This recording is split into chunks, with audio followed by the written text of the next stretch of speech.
Hi everyone.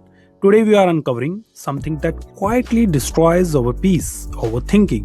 We will explore it in two ways. First, through the teaching of the Bhagavad Gita, and second, through an imagined situation, the kind of situation we often create in our mind. Let's start. First of all, understand one simple truth. Overthinking is not thinking, it is overloading your mind.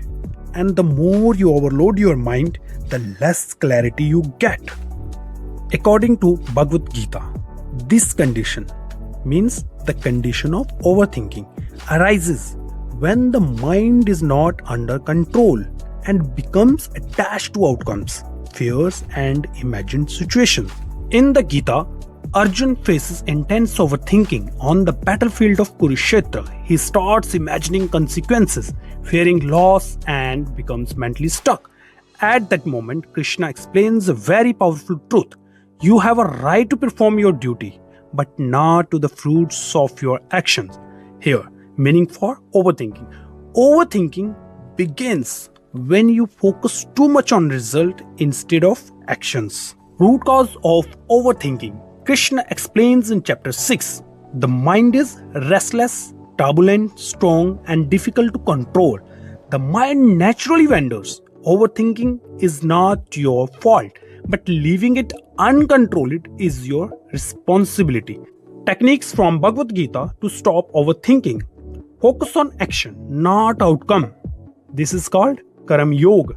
When you shift your focus from result to effort, your mind becomes calm. For example, instead of thinking, what if I fail in exam? Think, today I will study for 2 hours sincerely. Second, detachment from imaginary future. It is called Vairagya. Bhagwan Krishna advises detachment, not from work but from unnecessary mental attachment.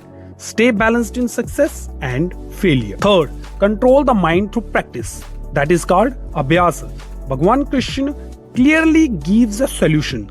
The mind is controlled by practice and detachment. Practical technique. Daily 10-minute silence. Focus on breathing. When thoughts come, don't fight. Just observe. Avoid negative thought chain. Overthinking starts with one small thought. If you don't stop it early, it becomes mental chaos. Technique. The moment a negative loop starts, break it physically. Stand up, walk, drink water, change environment. Now let's understand overthinking through imagined situations. Just imagine this simple real-life situation. A student sits down to study at night. He opens his book, reads one line, and suddenly his mind starts wandering. What if I fail? What if others scores more than me? What if my parent gets disappointed? Within 5 minutes, he is no longer studying. He is trapped inside his own thoughts. The book is open, but the mind is closed. Now, take another example. A person sends a message to someone and doesn't get a reply. Instead of waiting calmly, the mind starts creating stories. Did I say something wrong? Are they ignoring me? Did I lose respect? One small situation, but hundreds of unnecessary thoughts. This is where overthinking begins. Not because the situation is big, but because the mind makes it big. And the truth is, most of the problems we suffer from are not real problems. They are imagined problems created by continuous thinking without control. Overthinking is like sitting in a rock chair. It keeps you busy, but it takes you nowhere.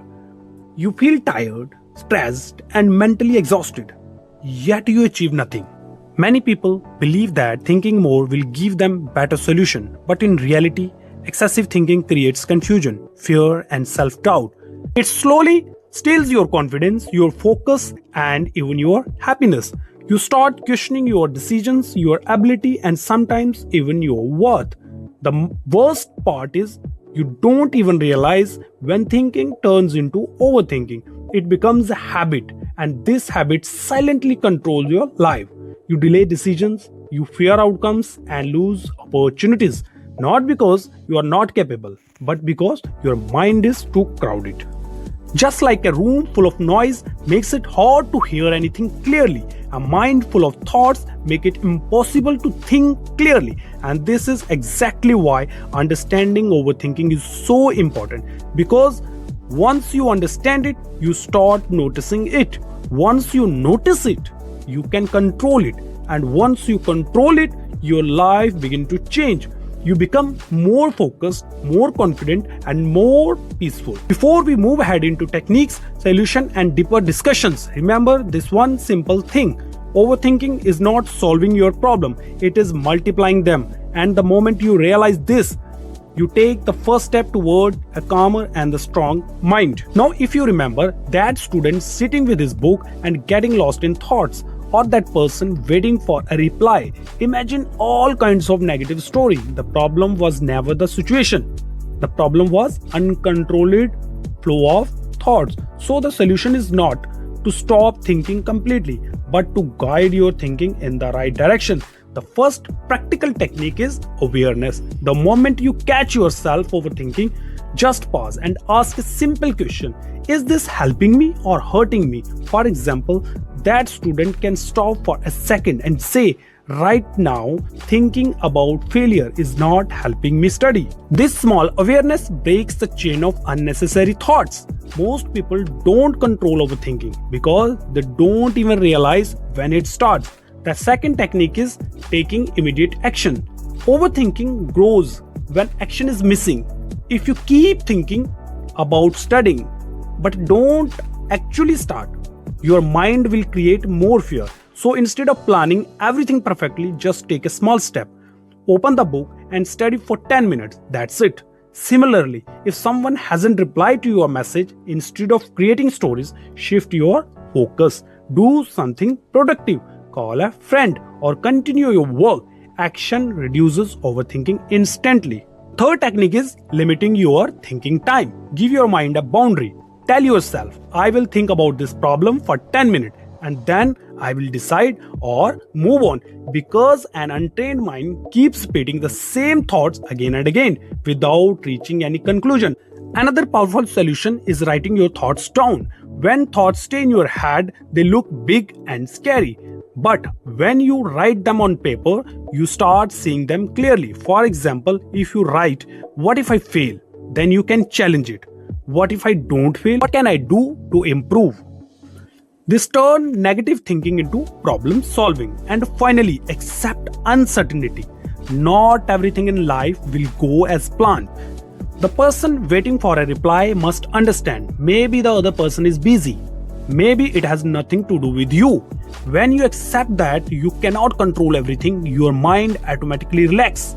So remember, overthinking is not a sign that you are thinking deeply. It is a sign that your thoughts are controlling you.